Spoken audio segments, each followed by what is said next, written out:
Once again, guys, as soon as you log in, you should be on warm-up number 34, and it reads, compute the standard deviation and sketch a bell curve. It says, Mr. Q asked 5 students for their shoe size. I did a typo there. It should say shoe, not show. Show size. Nice. Shoe size. And then I give you guys 10, 8.5, 7, 9.5, and 13. Then come up with a conclusion once you get your bell curve done. You will need a calculator, so send a gopher, get you one. All right?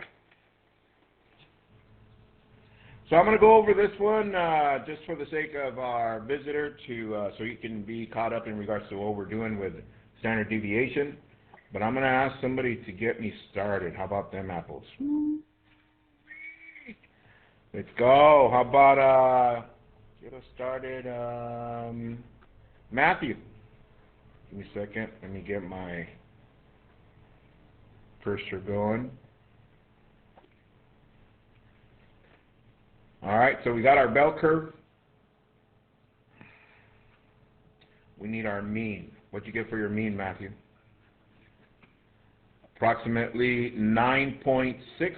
Hands if you got that. Looks about right. Then we got our first standard deviation going upward and 1 standard deviation going downward. And we'll stop right there because that is known as what, everyone? Very good. Our norm. Bah. All right, so standard deviation. Once again, double check with your neighbor, see what they got, and then Matthew's going to pass it to someone. Standard deviation. What'd you get for standard deviation?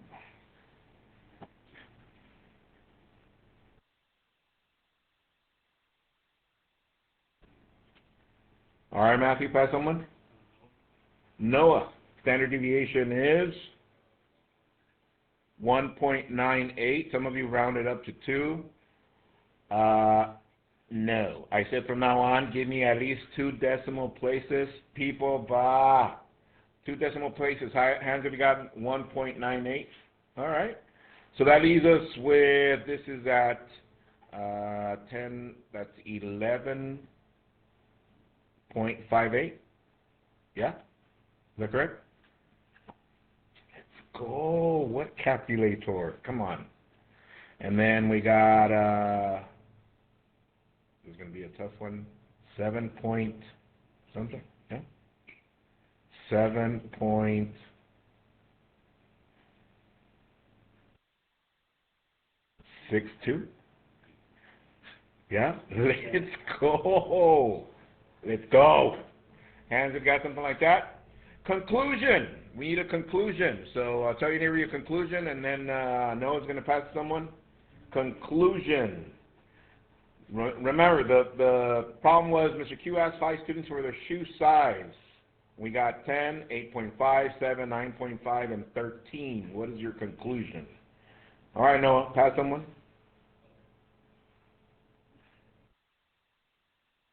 Who? Julius, conclusion.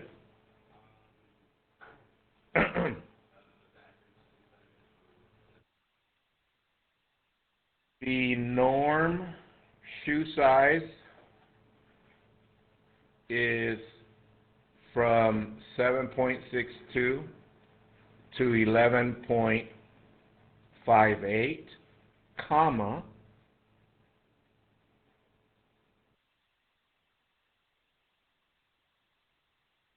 according to these sizes, or these students,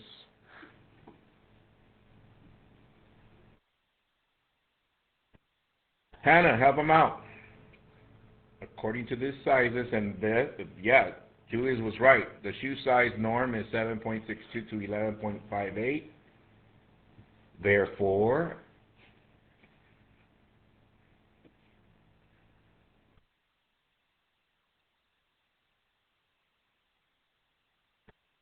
very good. 3 out of the 5 students are in the norm. Hands if you got something like that. Does everybody see it though? So which students are in the norm? Tell your neighbor, which students are in the norm? Looks like Martin's got it. Very good, Martin. But let's go over here to this side. Alyssa! Which 3 students are in the norm? 10, 8.5, and 9.5. That is correct. Because 7 is way over here somewhere, and 13 is somewhere over here. So only 3 of them fall in the norm. All right. Copy the agenda, please. Warm-up number 34 done. Frequency tables and graphs. Today we're going to focus on stem and leaf. We are going to see another one, but that's going to be our focus. And tonight's home play, 2 problems only. 2 problems only.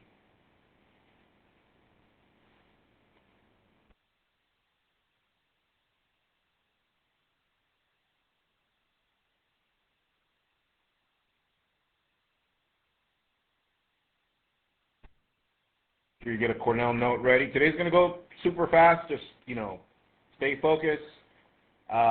Here's the code for your home plate axis. It's in your 2.3 unit in your textbook in the practice section. Or I'm going to include it in the slide in here. There's your code. SVUXC. SVUXC. SVUXC.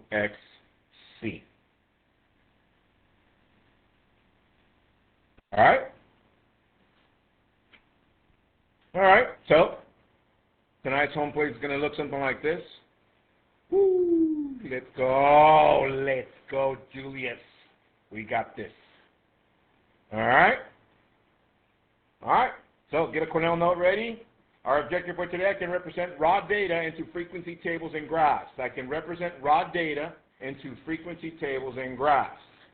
And if you can see, we're still in the same concept, frequency tables and graphs. We're still representing our raw data in those. And today we're going to add a couple more to it. However, before I move on, think about data, categorical versus quantitative. Remind your neighbor what is categorical and what is quantitative. Tell your neighbor what they are, please.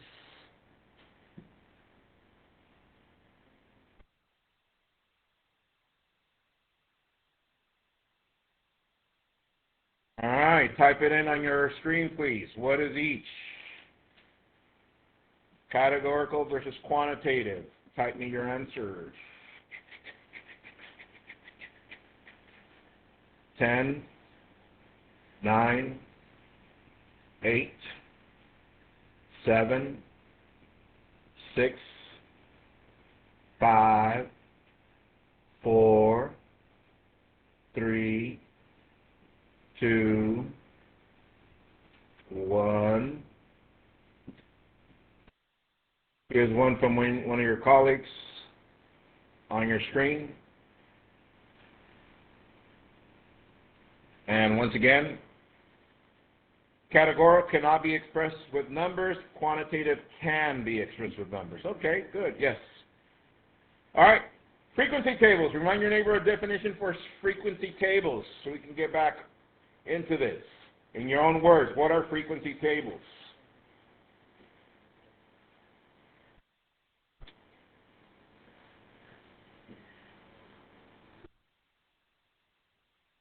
All right, type me the definition in your own words on your screen. Very good. Definition in your own words.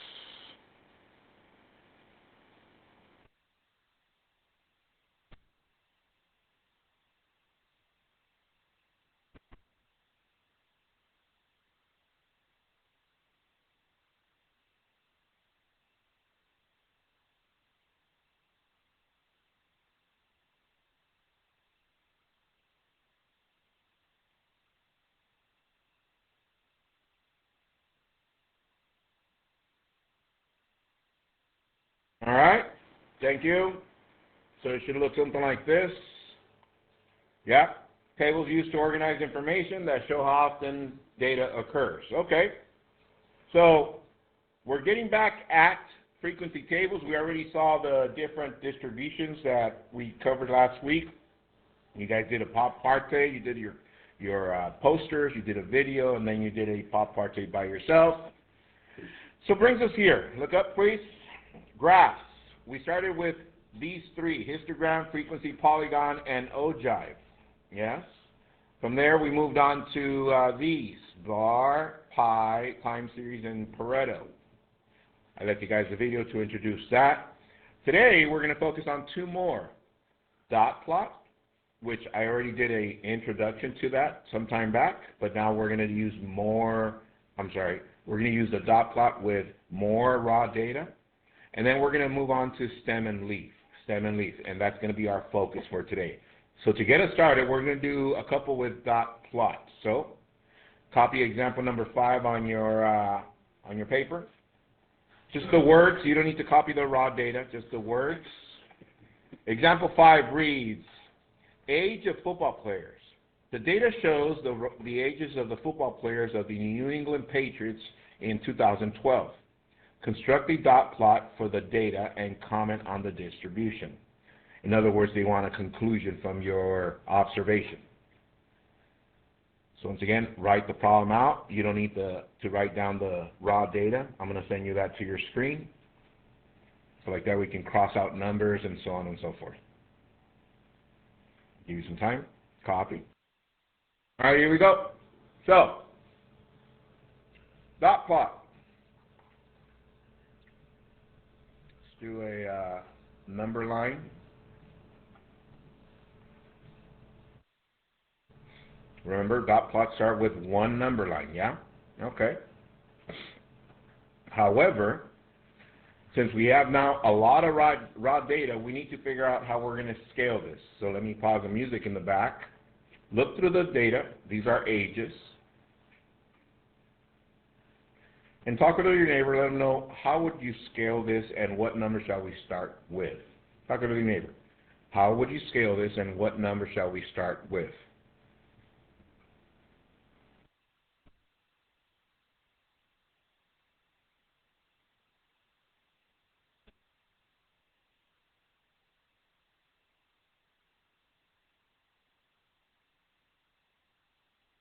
What do you guys think? Most of the data is between what numbers or what ages? All right, good conversations. Jacob, what do you think? What ages do you see predominant throughout the data? What is it? 20s and 30s, okay. So that means our dot plot, we need to start somewhere close to those numbers, which in this case, we don't start from 1 anymore. So this is what we do. What do we do, tell your neighbor, in our graph when we don't have data below a certain number? Tell your neighbor. What do we do?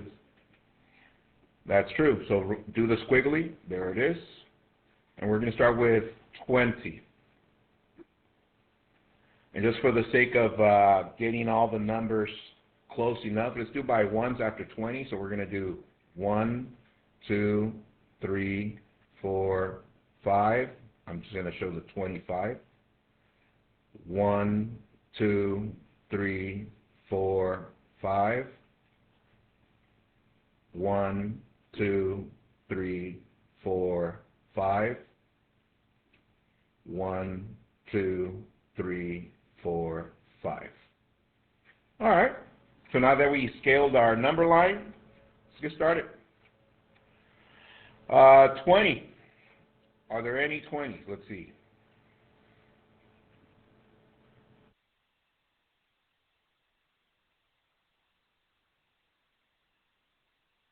Nope. 21. 1.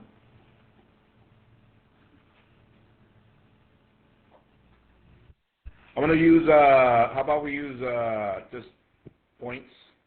1 for 21. 22.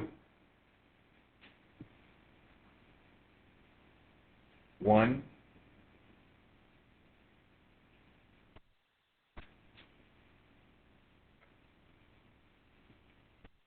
2. 3.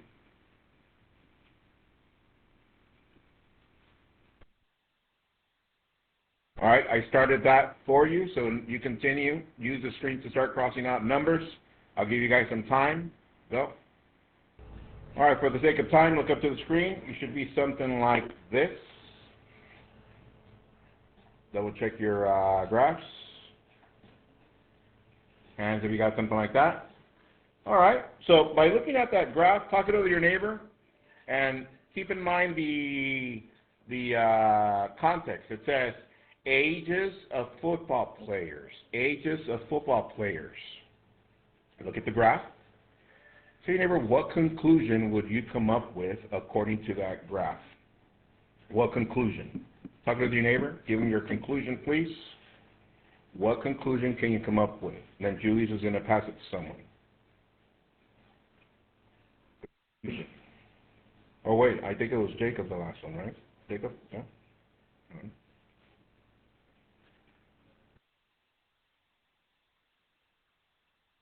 What conclusion? All right, Jacob, pass someone. Martin, conclusion. Most players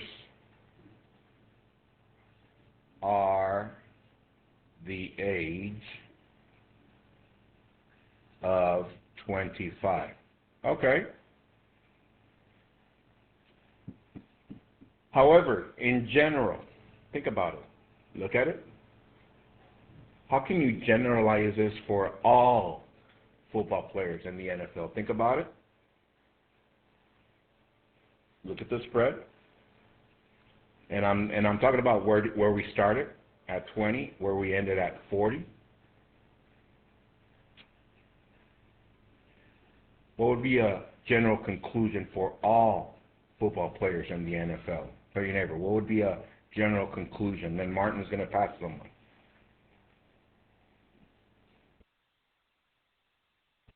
Bless you. Bless you. Oh, looks like Vanessa's got it. Very good, Vanessa. Donna, of course. We got it. Okay. All right, Martin, pass someone. Julius, a general conclusion would be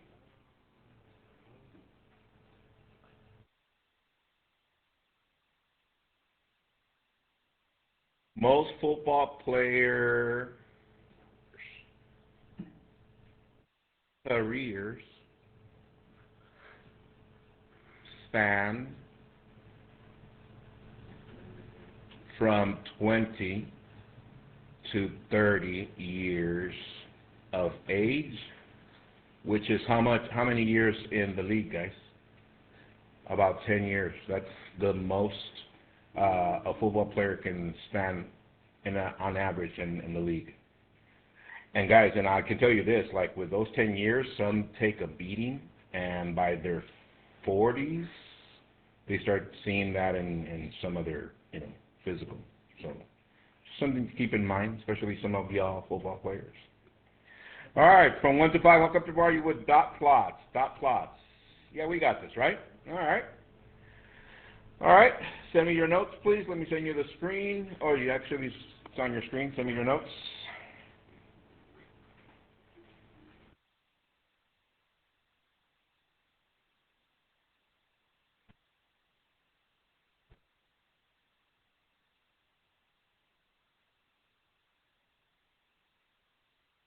All right.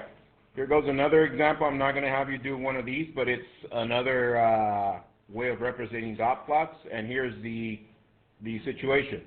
One of Mr. Q's students recorded the hours worked per day per week for September. Represent the raw data with a dot plot and conclusions. Now, this is a student that was a senior and actually worked after school, by the way. And if you notice, they only worked Monday through Friday. They only worked up to the most, I don't know why they got 8 hours in one day, but most hours are how many hours per day? About 4. They try to keep them at part-time. So, anyways, we know how to represent that on dot plot and come with a conclusion, okay? But this is where I want to get to. Copy this one on your paper, please. Stem and leaf. Example 6. Write the problem out, please. Don't copy the data. Like I said, I'm going to work that one on your screen as well. And there it is on your screen. I'll give you some time for that one. And it reads, at an outpatient testing center, the number of cardiograms performed each day for 20 days is shown. Construct a stem and leaf plot for the data. Again, copy the problem. You don't have to copy the data. We're going to use that from the screen. Go. All right. So, at an outpatient test center, the number of cardiograms performed each day for 20 days is shown. Construct a stem and leaf plot for the data. So, on your paper, I want you to make a T table like so. On this side, you're going to write ones.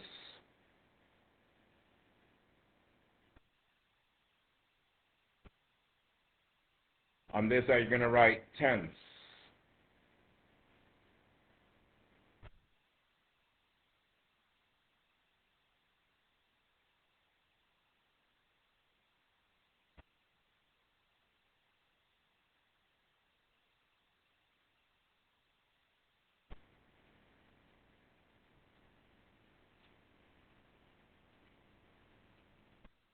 All right.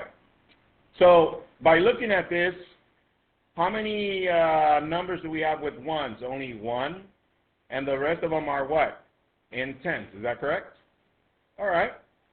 So ones, we have the 0, 2, and then the rest of them are 14, 20s, 30s, and 40s. So check this out. For the ones, I'm just going to write 0, 2. Write it in there. Tens, we'll start with the lowest number, which is what? 13. All right, so we write 13, comma, 14. Are there any other on the tens? No? Okay. Let's go to 20s.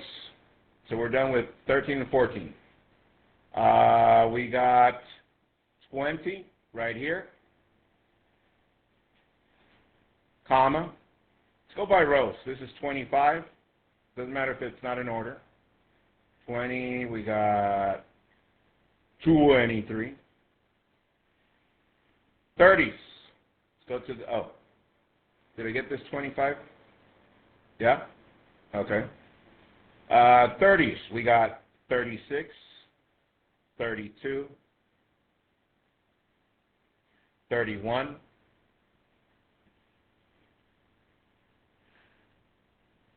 We got 32 again, 33, and then we got 32, 32 again, and this 23 we had already gotten, okay? Let's go to 40s. We got nothing there. Here we got 43. 44, and 44, and 45. Okay. And let's go to the last one, which is 52, 57, and 51. And then we got, is that it? That's it, right? Okay. So now, from this information, we're going to do a stem and leaf. Right now, we just gathered the information.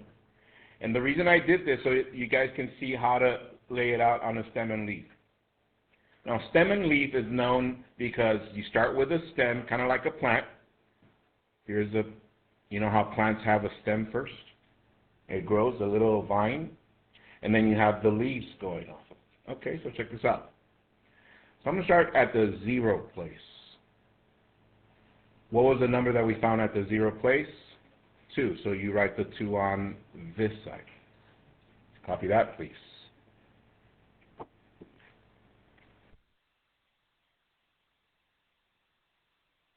All right. Next, we got the 0 place. Go to the tens place. How many numbers did we find on the tens place? 2, 13 and 14. So we write 3, 4. Next, in the 20s, how many numbers? 3 of them.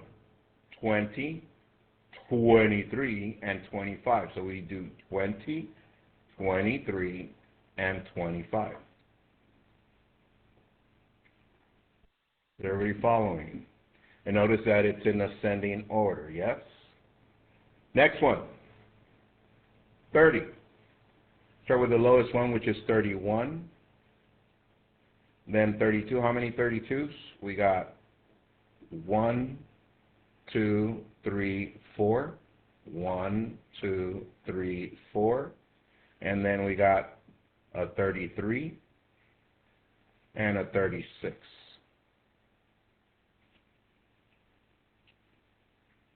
Next, 40s. We got 1, 3, 2 4s, and 1 5. 1, 3, 2 4s, and 1 5. And last but not least, the 50s.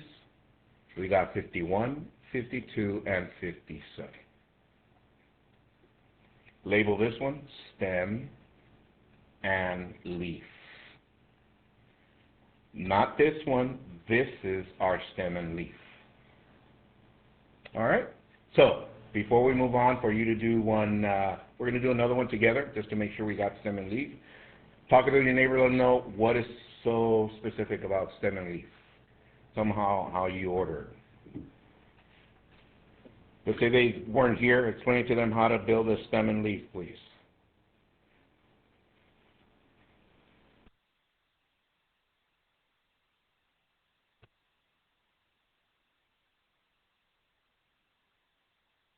All right, looks like Anthony E. got it. Very good, Anthony E. All right, so now that we have our stem and leaf, tell your neighbor a conclusion from this graph. What would be a conclusion? And look at the context. At an outpatient test center, and here's for those of you that don't understand some of the terminology, look up. Whenever they're talking about outpatient, they're talking about a clinic that is not at a hospital. Maybe it's a little branch. Maybe it's at the same hospital, but maybe it's at one end of the hospital, but not inside of the actual hospital building. Does that make sense? For example, has anybody seen the El Centro Regional Medical Center? They have a main building, right? Well, anything outside of the building is called a what? An outpatient, because they sent the patient outside of the building. Does that make sense? Also, have you guys seen the emergency clinic here by Costco? There's a clinic right there that you can go to in case you get whatever, just to get treated. That's known as an outpatient. Anyways, an outpatient test center, the number of cardiograms is, does everybody know what that is? Cardiograms? Especially athletes. You guys sometimes go through conditioning and they put those patches with like a lot of wires to it, and then they connect you to a machine and they have you jog for a little bit, and they take graphs from your cardio. So anyways, with that said, tell your neighbor a conclusion for this data according to that. And then who went last? Who went last? Julius? Okay, Julius is going to pass it to someone. Conclusion.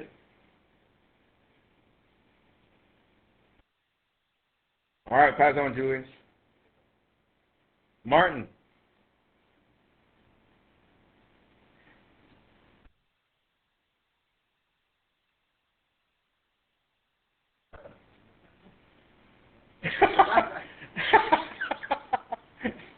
It's a reverse. All right, he did a reverse. JJ, what do you think? Look at this. It says the number of cardiograms performed each day for 20 days.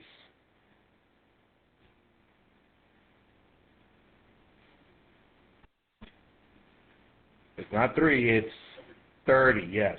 So therefore, the most frequent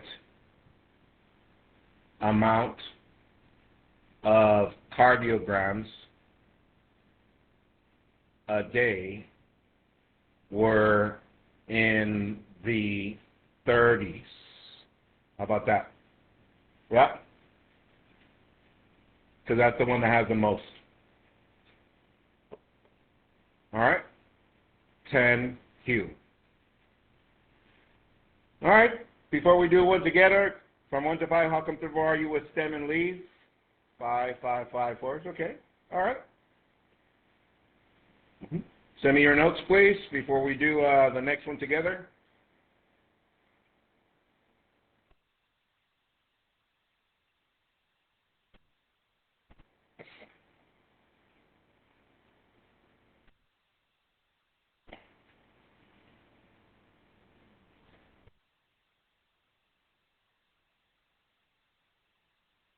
All right, on your paper, write example 6Q. I'm going to start you off with a stem.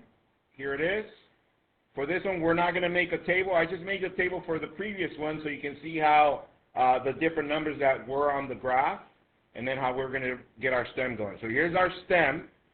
And this one, they want us to do it by class. They want us to go from 50 to 54. So I'm going to write 5 to get you guys started, yes? So, on your screen, look for numbers between 50 and 54. Then write them on the stem.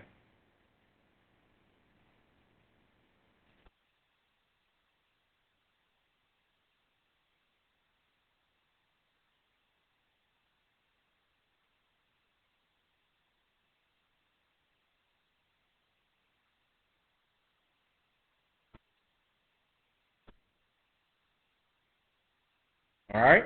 Show your neighbor what you wrote just for that class, from 50 to 54 right now.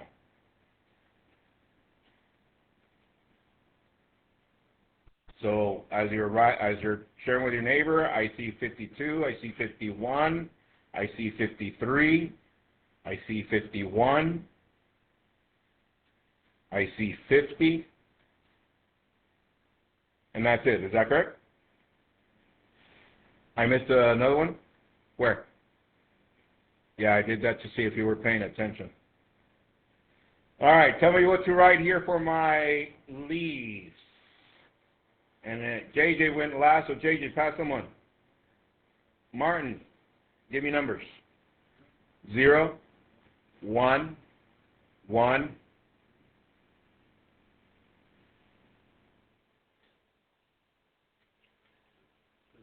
2, 3. Hands if you got something like that. That is correct. Let's go to the next class. The next class is from 55 to 59. So you write 5 again, but now look for numbers between 55 to 59. I'll give you some time for that and successfully continue going to the next class, which is 60 to 64. The next class is from 65 to 69. The next class from 70 to 74. And the last class from 75 to 79. Build your leaves. Then send me your picture. I'll give you guys 2 minutes, 2 more minutes. All right, for the sake of time, look up. So I started building mine. Hands if you got something like that so far. Yep. Okay. And at the end, you come up with a conclusion. All right? So, if we got stem and leaves, the one last thing that I did want to mention, there will be some stem and leaves look up that look like this. They give you 2 sets of raw data. So the stem, you write the number, the initial number, and then you write one side, one leaf for one side, and another leaf for the other side when you're comparing data. And last but not least, we're going to start talking about misleading graphs. So look up really quick. Look at these 2 graphs. They're talking about vehicles on the road. And they have 3 companies. Tell your neighbor which of those graphs is misleading. Which of those graphs is misleading? Which one do you think is misleading?